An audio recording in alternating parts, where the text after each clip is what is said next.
Another x-ray. So, panibagong patient ulit to. Another patient.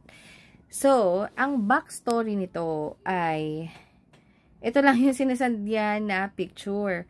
Hindi tayo sinandan ng picture na buo kasi ang lumabas daw dun sa kanyang official result is pinadefer yung official or yung pinaka-x-ray nagsuggest ng apicolordotic. Kaya ito ginawa ng apicolordotic. Ngayon, pagdating dito, sige, tingnan natin ha. So, ito yung kanyang trachea. Ayan. Tapos, ito yung kanyang buto, ito yung kanyang ribs. Hindi natin kita yung puso, na yung buo. Tapos, may kita mo dito yung kanyang upper lungs. Ayan. Upper lungs, yung mas maganda makita sa apicolordotic eh. So, ito, mako-compare nyo, diba? Dito, mas dark siya. Pero dito, parang ano tong hazy opacities na to. Diba? Ayan. So, ngayon, hindi naman sa atin binanggit if may symptoms yung patient. Meron ba siyang ubo? Meron ba siyang night sweats? Or nilalagnat ba siya tuwing hapon? Or may lagnat talaga lang siya? May sputum production ba siya?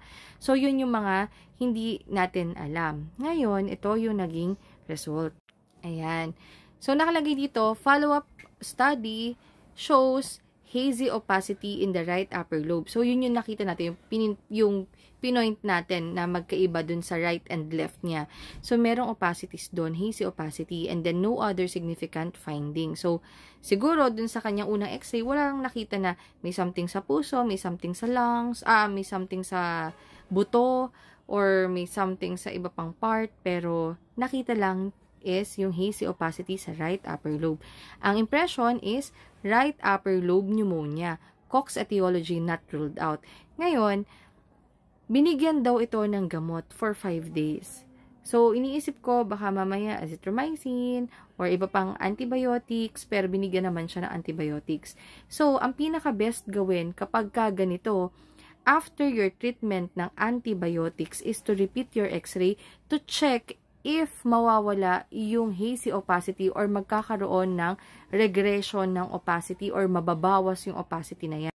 Kasi technically, kapag naggamutan na kayo, or halimbawa, pneumonia talaga to, kasi yung unang base ay pneumonia, kung naggamutan ka na ng para sa pneumonia, dapat ito is magre-regress man lang or mawawala yan.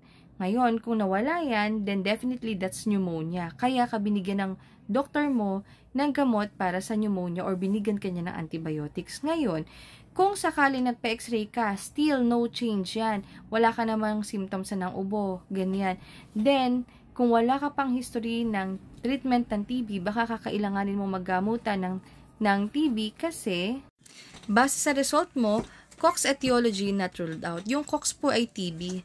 So, kung sakali na ginamot na yung para sa pneumonia pero nandun pa rin, then baka ang i-consider po sa inyo is itong TB, and mas maganda makapagdaha ka na rin ng plema para matest din yun for tuberculosis. So, sana po ay nakatulong to explanation ko. Ingat at bawal magkasakit.